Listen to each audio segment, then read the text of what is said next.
When theists ask atheists to justify their atheism, they have a tendency to hold us to rather unreasonable standards. Hi, my name's Mary Kay, and I am a former agnostic.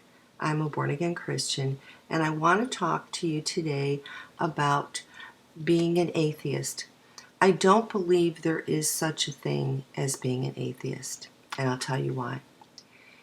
An atheist says there is no God. Well, some atheists say that. Some folks just say they are not convinced that a God does exist, and they consider themselves atheists too. Well, let's look at that logically.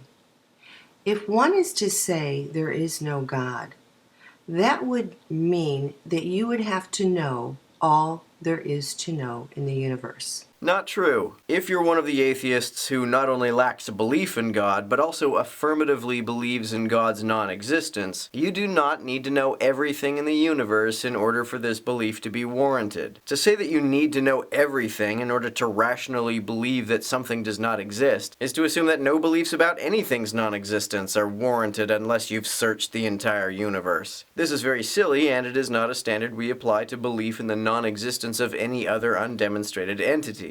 If nobody is really an atheist because they don't know everything, then nobody really disbelieves in the Tooth Fairy or Santa Claus or Bigfoot. Do you really think you have to search the entire universe for leprechauns before you can reasonably believe that leprechauns don't exist?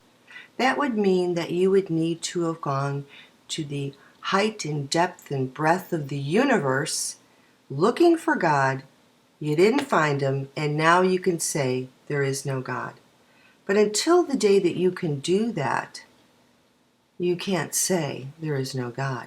Many who affirm God's non-existence do so because they expect that if a God existed, there would be strong evidence of its existence. The lack of such evidence doesn't prove that God doesn't exist, but you don't have to prove that something does not exist in order for belief in its non-existence to be warranted. Lack of evidence warrants the belief that God does not exist, just as lack of evidence warrants the belief that vampires and elves do not exist. I personally believe that there is not just a lack of evidence for God, but also that many theists describe Yahweh in a way that seems outright nonsensical and self-contradictory to me. So I don't think I need to search the entire universe to justify my lack of belief in God any more than I need to search the entire universe to justify my lack of belief in married bachelors.